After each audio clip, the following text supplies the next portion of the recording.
Daniel Henrique tá aqui porque água parada é que não dá, Dani. O número de casos de dengue aumentou demais na capital fluminense. A gente falava na semana passada em mais de 600% de aumento no estado, mas na cidade do Rio de Janeiro é ainda mais preocupante e já há alerta, porque se a gente continuar desse jeito, em março, pode ser que o município decrete epidemia de dengue, né, Dani? Bom dia pra você. Exatamente, Agatha. Bom dia para você, Rodolfo, Dona, Zé e todo mundo que está nos acompanhando. Essa informação de que se o número de casos de dengue continue aumentando até março, a gente pode ter uma epidemia decretada aqui na cidade do Rio, foi confirmada pelo secretário municipal de saúde, Daniel Sorães. Somente nesse ano já são mais de 8 mil registros de dengue na capital fluminense, e o que pode estar ocasionando esse aumento de casos é que pela primeira vez na história aqui da cidade do Rio, a gente tem três variantes diferentes da dengue circulando. E a gente tem o tipo 1, 2 e 4. A gente vai ouvir agora o Daniel Sorães, ele explica que quanto maior a quantidade de variantes circulando, claro, maior a probabilidade da população se infectar. Clinicamente não tem diferença nenhuma, na verdade, todos eles, os 4 sorotipos de dengue, têm a mesma manifestação clínica. A diferença é no processo imunológico. Quando você se infecta com um sorotipo, você fica protegido desse sorotipo por toda a sua vida. É a primeira vez na história que a gente tem 3 sorotipos circulantes. Esses 3 sorotipos, a imensa maioria da nossa população é suscetível a eles. A gente não teve epidemia recente com os 3 sorotipos. Isso deixa a nossa população muito mais vulnerável aí à dengue do que nos anos anteriores. E para piorar um pouco a situação, além desses 3 sorotipos, o calor e as enchentes recentes também que atingiram alguns pontos da cidade em decorrência da chuva também influenciam esse panorama atual de dengue no Rio. O calor e a chuva, eles aumentam pelo menos 5 vezes a velocidade de proliferação e de reprodução do mosquito Aedes aegypti, que é o vetor da dengue. A vacinação contra a dengue ainda depende do envio de doses do Ministério da Saúde para começar, e a previsão de entrega é ainda em fevereiro. Só que o secretário Daniel Sorães afirma que a imunização ela não deve causar grandes impactos já para a maior parte da população a curto prazo. Isso porque quem deve ser imunizado nesse primeiro momento são as crianças e adolescentes ali entre 10 e 14 anos, e com isso a gente reforça a importância de eliminar os focos de proliferação do Aedes aegypti. De cada 3 casos de dengue na cidade, em 2 é possível encontrar o foco do mosquito na residência do paciente que foi infectado pela doença. Uma situação gravíssima. No Distrito Federal já foi decretado o estado de emergência por um aumento de casos que já é menor do que o nosso.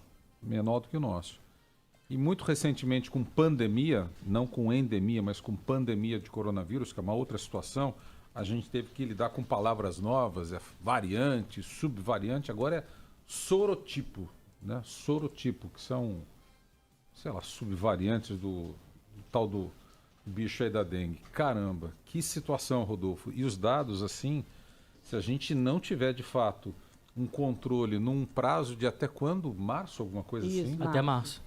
Olha aí, a gente um mês e pouquinho, a gente vai entrar num estado de epidemia. A gente fez um programa, Dônula, na semana passada, retrasada, com o infectologista Marco Aurélio Safad. Ele também é pediatra e foi muito bom. O Safad é ótimo porque, além de uma referência aí, ele também é um cara que se comunica muito bem, que é muito direto, objetivo, claro no que ele está falando, né? E foi sobre dengue, já antecipando isso que está vindo. Aliás, abrindo um parênteses, desde o ano passado, a OMS já tinha falado, a Organização Mundial da Saúde, que nós e outros lugares do mundo teríamos pandemia de dengue. Aliás, desde o ano passado, o governo atual poderia e deveria ter se antecipado, porque em março, hoje tem um editorial da Folha falando sobre isso, em março do ano passado, a Anvisa, está aqui, ó, dengue anunciada. A Anvisa autorizou essa vacina que está aí agora. E o governo não foi rápido e célere para poder fazer os procedimentos burocráticos de compra a tempo de conseguirmos encomendar e comprar um volume maior de doses do que esse que a gente comprou tardiamente, 5 milhões só, e que atendem só 2,5 milhões, porque cada um recebe 2 doses. Então, o governo que precisa agora se explicar, o governo federal, precisa se explicar o atraso para comprar, o governo agora, inclusive em campanhas de conscientização, que agora tem, mas poderiam ter antecipado, o governo precisa se juntar com os níveis estaduais, federais, municipais, para poder atuar, e as pessoas principalmente. A gente fez esse programa falando sobre a preocupação, sobre a epidemia que estava vindo, sobre o que as pessoas têm que fazer nessas horas, né? Porque não tem muito jeito, é hidratar, muitas vezes em hospital, muitas vezes soro mesmo, não tem jeito, não é só hidratar tomando água, é soro na veia, tem que internar. E aí o Alexandre, eu fiquei muito emocionado com a mensagem dele, e nessas horas a gente vê a importância que a gente tem, mesmo que mínima, na vida das pessoas do que a gente faz na ponta aqui, né? Porque o Alexandre estava assistindo o programa e ele me escreveu: Rodolfo, ontem eu assisti o Canal Livre sobre dengue, uma aula para o telespectador, altamente elucidativo, um exemplo que as autoridades sanitárias deveriam seguir. Estou ferrado desde terça-feira. Ele me mandou isso, era uma segunda-feira. Desde terça-feira passada, estou ferrado com dengue, mas eu descobri mesmo assistindo o programa. Porque eu descobri que o indivíduo infectado pela segunda vez, após anos, é altamente preocupante e que um dos sintomas que podem agravar ainda mais a situação é o desconforto abdominal constante. Estou no hospital agora e pela ultra de abdômen, e ele foi para o hospital porque ele assistiu o programa, viu que era preocupante o caso dele e foi para o hospital, mostra o meu fígado aumentando de tamanho. Nenhuma autoridade sanitária fala sobre isso, Rodolfo. Aí ele dá aqui parabéns a toda a equipe do Canal Livre e depois ele mandou para um monte de amigo o Canal Livre e tal. Ele falou: Rodolfo, diagnóstico.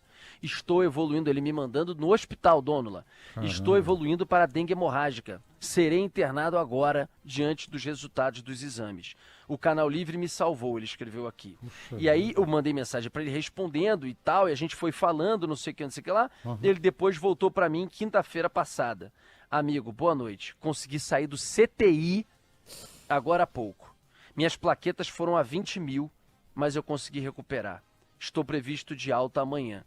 Aí ele no final brinca: salve, salve o Canal Livre e tal, não sei o que lá, e a gente voltou, continuou se falando. Então, veja, primeiro a importância do programa, da conscientização, de um trabalho como esse que a gente está fazendo aqui, que a gente tem que fazer junto às pessoas, mas o quanto que é preocupante. Às vezes você fala assim: não, tá tudo bem, não sei o quê. Meu amigo, às vezes você vai ver, é tarde demais. Quando chega em dengue hemorrágica, você vai para CTI.